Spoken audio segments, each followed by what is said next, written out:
So now that we know the basics of Google Classroom, how you get everything started up and running, we have to be able to share information and get information back from our students. So the way to do that is when you're on your stream, that's where you're going to find everything. You go down here to the bottom right, and this little plus inside the circle is going to be how you generate your content. So you can do kind of three different things from here. I know there's four buttons, but this top one is just reuse post, which means if you did it somewhere else beforehand, you can just do it again, copies it over, which is a great feature, but it's not original content. So it's just copying something that you've already done once.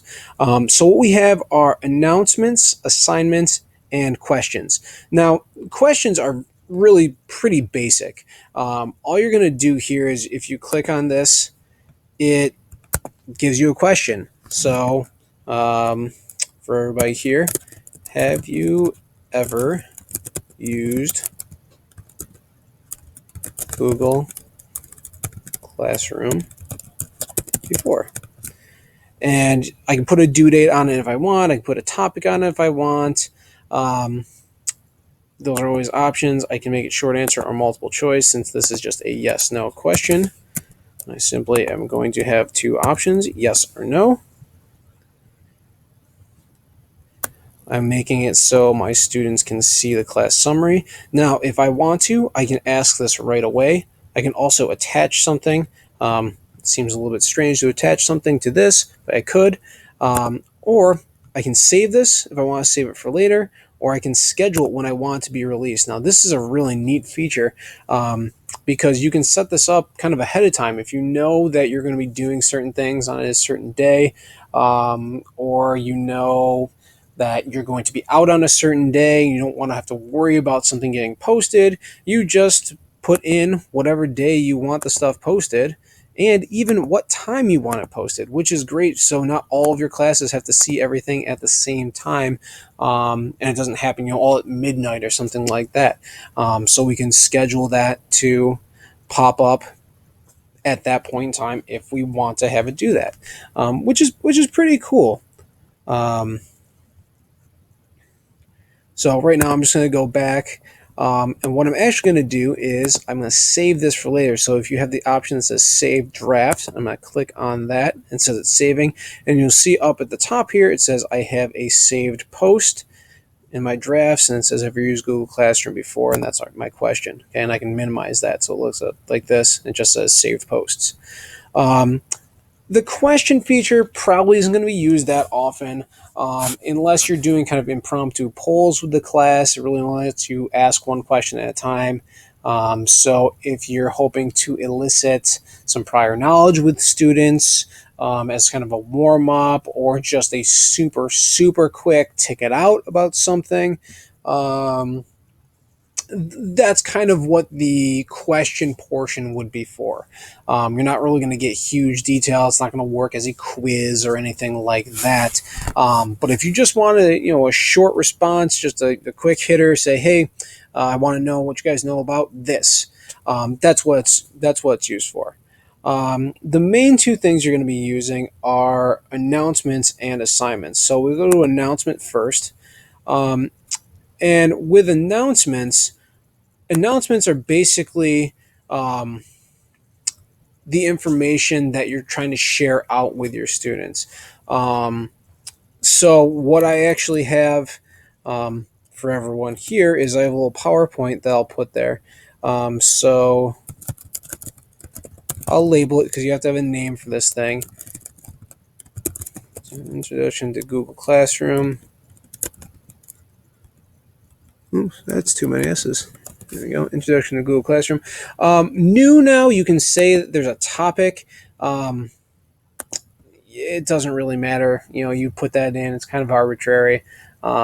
Certainly, if you were doing something unit by unit and you wanted the students to be able to see that, it would be a good practice. But it's certainly optional.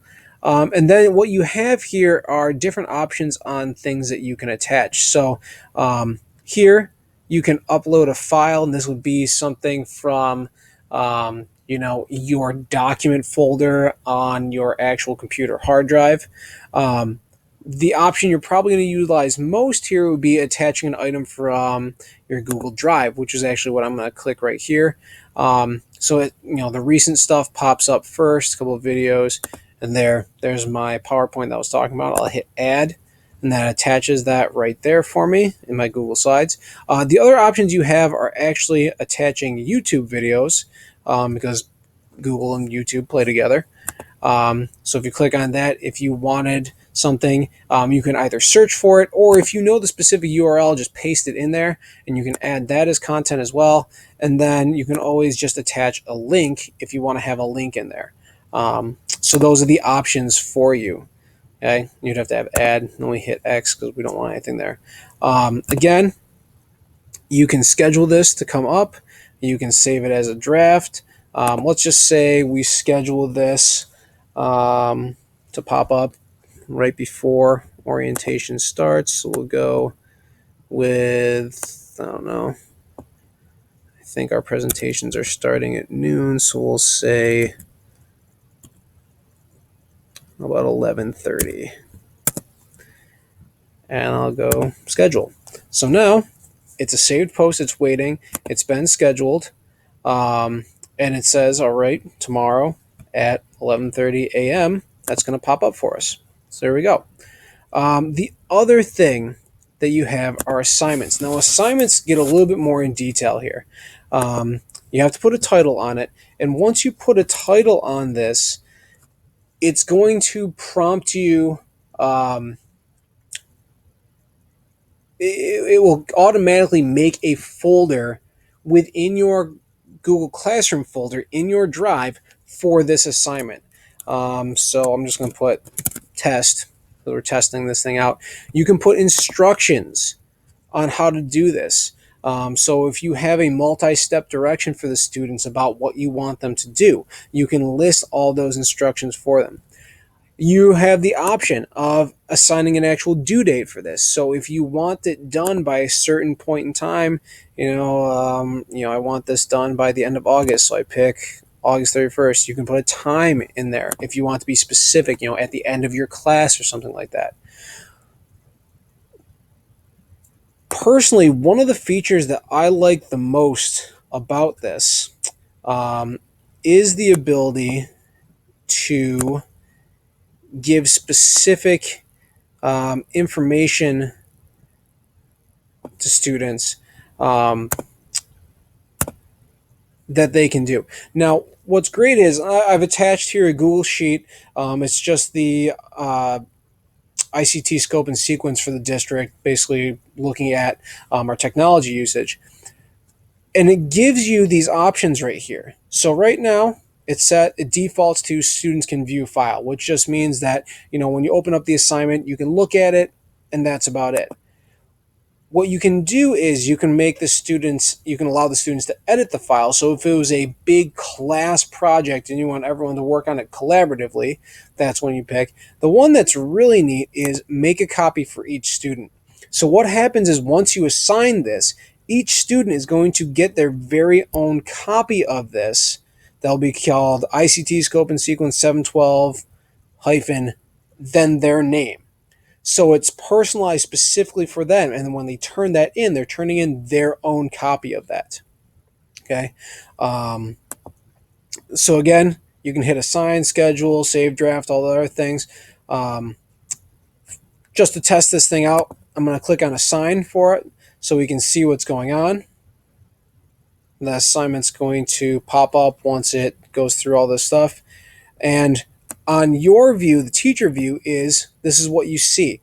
It shows you that you have 0 people done, 0 people not done. Well, obviously, no one's enrolled in the class yet, so we would have different numbers for this.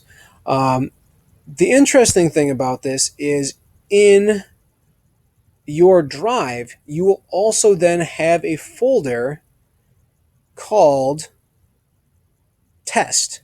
Okay, so I can let's navigate to my folder real quick, and we can point this out.